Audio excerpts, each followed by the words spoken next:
Bora lá para mais uma aula, né? Eu vou dar continuidade ao assunto de misturas homogêneas e heterogêneas.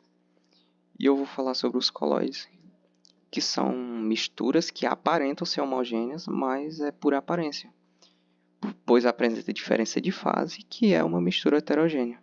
Lembrando que os colóides a gente tem tanto ele no estado sólido, quanto no estado líquido e no estado gasoso.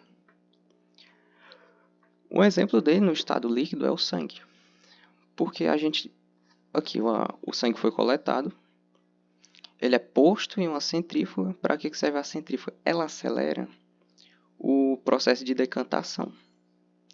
Decantação nada mais é do que você separar pela diferença de densidade. Que a densidade ela nada mais é que a divisão da massa pelo volume. Então, no exemplo do ferro e o algodão, no mesmo volume, ele tem menos massa do que um ferro. Então, aqui no sangue, quando ele for posto na centrífuga, aquilo que for mais denso vai ao fundo e o que for menos denso vai ficar acima.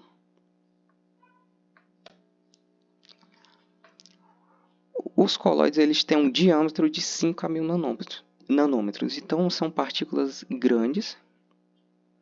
Então, quando você incide luz nisso, você consegue perceber que tem alguma coisa de diferente. Porque numa mistura homogênea, se você pegar um copo com água, você bota a luz perto, a luz só atravessa a água. Já no colóide não, você percebe que tem alguma coisa diferente, fica turvo, que é o caso na neblina. Porque devido à presença dessas partículas, a luz que passa por um colóide se demonstra com aspecto turvo ou opaco. A gente consegue ver literalmente a trajetória da luz na neblina. Aqui atrás esse carro virou só uma mancha branca. E dá para ver muito nítido por conta da presença dessas partículas que são muito grandes, com um tamanho de 5 a 1000 nanômetros. A gente tem os colóides que são hidrofílicos, que são aqueles que têm afinidade com a água, e os hidrofóbicos, que são aqueles que não têm afinidade com a água. Falando dos hidrofóbicos, que é no caso da gordura, a gordura ela não tem afinidade com a água. Então, aquelas amontoados de gorduras que estão separados, eles vão se juntar, porque já que ele não tem afinidade com a água, ele vai interagir com o que ele tem afinidade, que é a própria gordura. Então, você tem a gordura separada, então ela vai se aglutinar, que é se transformar em uma única mancha de óleo.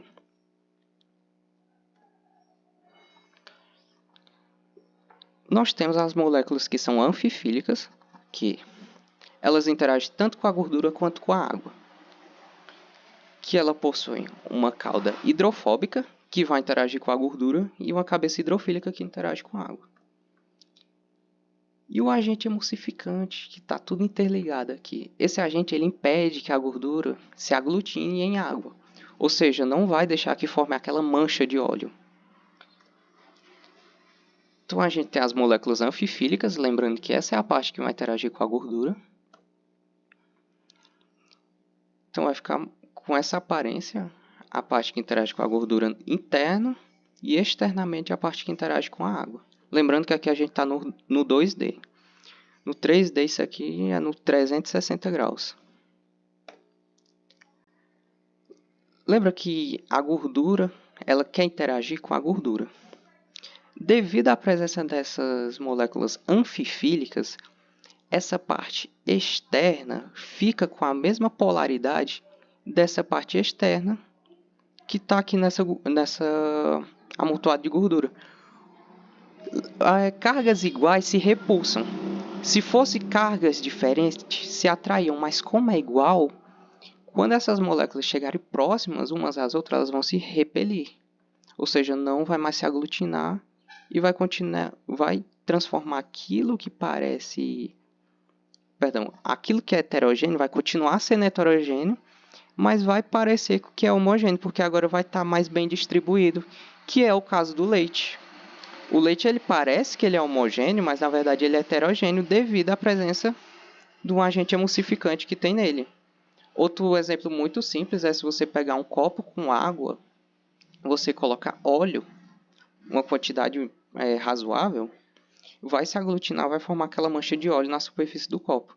Se você adicionar o detergente e você misturar, aquela mancha de óleo ela desaparece, vai parecer que é homogêneo, embora continue sendo heterogêneo, e você vai conseguir perceber a presença daquele efeito Tyndall, porque se você aproximar, por exemplo, a lanterna do celular, a aparência daquele líquido é totalmente turva, assim como no caso da neblina.